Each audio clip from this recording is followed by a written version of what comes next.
Hello friends, जय Jagannath.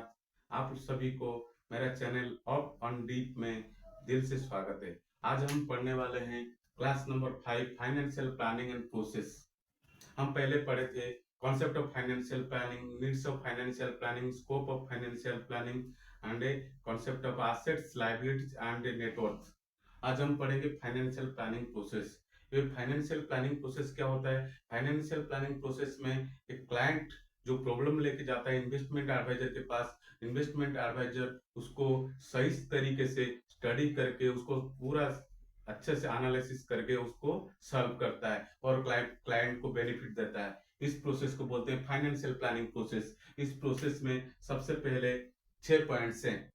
Establish client planner relationship, gather client data including goals, analyze, evaluate financial status, develop and present financial planning recommendations, implement financial planning recommendation, monitor the financial planning recommendation। सबसे first point में हम आएंगे establish client planner relationship. सबसे पहले क्या होगा? Client planner, तो client and जो इन्वेस्टमेंट एडवाइजर के बीच में जो रिलेशंस बनेंगे, क्लाइंट जाएगा और बताएगा कि मेरा प्रॉब्लम क्या है, मेरा फ्यूचर गोल्स क्या है, मेरे को फाइनेंशियल नीड्स क्या है, मेरा कितने एसेट्स है, मेरा कितना लायबिलिटीज है, मेरे कितने मेरे पास फिजिकल एसेट्स है, कितने फाइनेंशियल एसेट्स है, कितने लायबिलिटीज है, वो सब बताएगा। और क्या क्या जरूरत है अपना फ्यूचर गोल के लेकर, वो सब बताएगा। तो इधर क्या करेगा? क्लाइंट जाएगा इन्वेस्टमेंट एडवाइजर के पास डाटा शेयरिंग के लिए, अपना सारे डाटा इन्वेस्टमेंट एडवाइजर को देगा। ये उसके बाद इन्वेस्टमेंट एडवाइजर सोचता है स्कोप ऑफ वर्क के बारे में। स्कोप ऑफ वर्क जो वो कर सकता है, तो क्लाइंट के लिए बेनिफिट दिला सकता है, वो होता है स्कोप ऑफ वर्क। जैसे उस फंड को रिएलोकेट करना, रिस्ट्रक्चर करना, वो इन्वेस्टमेंट एडवाइजर का काम होता है। तो इन्वेस्टमेंट एडवाइजर क्या करेगा? क्लाइंट का डाटा लेके स्कोप ऑफ वर्क के बारे में सोचेगा। सेकंड पॉइंट आ जाता है gather client data including goals. तो इन्वेस्टमेंट एडवाइजर क्या करेगा?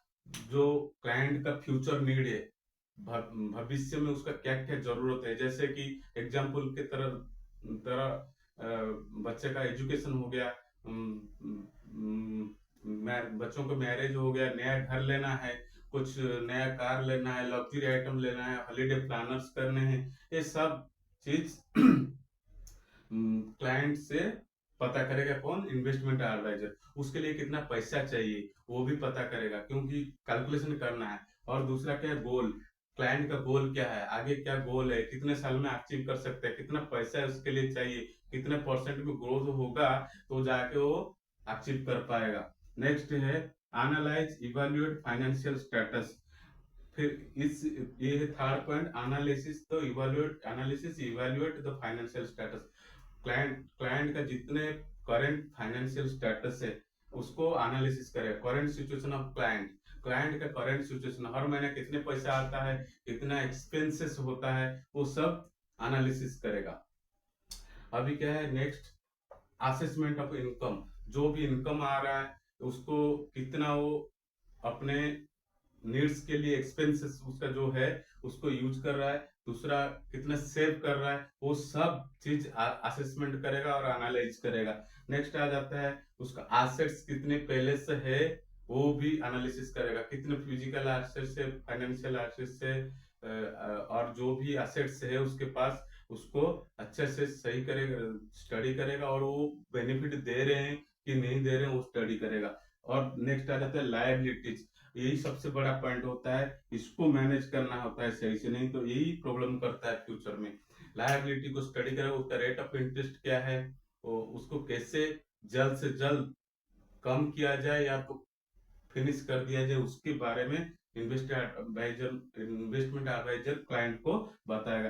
एंड उसके बाद चार और चीज हो गया, assessment of income, current situation of client, current expenses and future expenses and assets, liabilities and choose appropriate vehicles। appropriate vehicles का मतलब है जो भी वो इन्वेस्टमेंट के लिए प्लान बनाएगा, जो अपना घोड़ा को चुनेगा, जो दौड़ेगा और पैसा कमा के देगा। इसका मतलब यही है कि कौन सा प्लेटफॉर्म चुनेगा पैसे इन्वेस्टमेंट के लिए, उसको बोलते हैं अप्रोप्रिएट व्हीकल्स। वो चुनेगा क्लाइंट के लिए और वो सही से कैसे देगा, अभी नेक्स्ट में पढ़ेंगे। नेक्स्ट आ जाता है develop and present financial planning recommendation. क्या करेगा investment advisor? Augmenting the income, income कैसे बढ़ेगा उसको क्लाइंट को बताएगा। कंट्रोल द एक्सपेंस, क्योंकि कंट्रोल द एक्सपेंसेस, जो भी एक्सपेंसेस है, जो भी एक्सपेंसेस है उसको कैसे कम किया जाए। एक्सपेंस को हम कम कर सकते हैं, उसके बारे में अगर सोचेंगे तो ऑटोमेटिकली वो कम होगा, अगर नहीं सोचेंगे तो खर्च होता रहेगा। तो इन्वेस्टमेंट एडवाइजर क्लाइंट को बताएगा कि एक्सपेंस को कैसे कम करना है। नेक्स्ट रीएलोकेट द एसेट, जो एसेट्स है उसके पास रीएलोकेशन करेगा, रिस्ट्रक्चर करेगा, कहाँ कहाँ हम एलोकेट करेंगे और उसका बेनिफिट हम ले सकें, और उसको क्लाइंट को बताएगा कहाँ इक्विटी में कर सकते हैं, लैंड में कर सकते हैं, गोल्ड में कर सकते हैं, बॉन्ड में कर सकते हैं, जो सही प्लेटफॉर्म है आज पर। क्लाइंट रिस्क, क्लाइंट को पूछेगा तुम्हारा रिस्क क्या, लो रिस्क लो प्रॉफिट है, medium risk medium profit, medium risk high profit, high risk high profit, जो पोर्टफोलियो बनाएगा उसके लिए उसको रिकमेंडेशन करेगा इन्वेस्टमेंट एडवाइजर क्लाइंट को। नेक्स्ट आ जाते हैं इम्प्लीमेंटेशन फाइनेंशियल प्लानिंग रिकमेंडेशन। ये सबसे अच्छा पॉइंट होता है, यही सबसे मेन पॉइंट होता है। हम तो सब कुछ कर लेते हैं, प्लान कर लेते हैं, पैसा अरेंज कर देते हैं, लेकिन इम्प्लीमेंटेशन एक्शन, वो जो हम करेंगे वो सबसे बड़ा महत्वपूर्ण होता है लाइफ में, कि इम्प्लीमेंटेशन करना, लाइफ में कोई भी काम का एग्जीक्यूशन करना। इधर क्या करेगा इन्वेस्टमेंट एडवाइजर, उसको एग्जीक्यूट करेगा on paper, on paper execute करेगा। पेपर में एग्जीक्यूट होने के बाद वो फिर क्या करेगा, नेक्स्ट पॉइंट आ जाता है मॉनिटर फाइनेंशियल प्लानिंग रिकमेंडेशंस। जो फाइनेंशियल प्लानिंग रिकमेंडेशन हुआ था, इम्प्लीमेंटेशन हुआ था, उसको मॉनिटर करेगा। ऑलरेडी इम्प्लीमेंटेड है, उसको मॉनिटर करेगा, उसको परफॉर्मेंस दे रहा है कि नहीं दे रहा है, और उसको उसमें से बेनिफिट मिल रहा है कि नहीं मिल रहा है, उसका ग्रोथ सही तरीके से हो रहा है कि नहीं हो रहा है, वो मॉनिटर करेगा वीकली मंथली बेसिस और क्लाइंट को बताएगा। इसके लिए इन्वेस्टमेंट एडवाइजर क्लाइंट से चार्ज लेता है। और दूसरा चीज हो गया अलाइन द गोल, इसके साथ साथ गोल को अलाइन करेगा कि इतना परसेंट ग्रोथ अभी दे रहा है, कम दे रहा है, ज्यादा दे रहा है, और उसी हिसाब से हम कितने साल में अपने गोल को अचीव कर पाएंगे। और उसका रिवीजन करेगा, अगर कुछ गड़बड़ होता है उसमें उसको रिस्ट्रक्चर रिवीजन करेगा, क्लाइंट को बताएगा। ये हो टोटल फाइनेंशियल प्लानिंग प्रोसेस। ये हो गया सबसे पहले establish the client planner relationship, gather the client data including goals, analyse evaluate financial status, develop and present financial planning recommendation, implementation financial planning recommendation, monitor the financial planning recommendation. अभी इधर ही हमारा class खत्म होता है, next आएंगे class 6। Class 6 खत्म हो जाएगा, कल या परसों खत्म हो जाएगा। उसके बाद हम जाएंगे टाइम वैल्यू मनी चैप्टर 2 पे। बहुत इंटरेस्टिंग चैप्टर है, मैथमेटिकल चैप्टर है, टाइम वैल्यू मनी।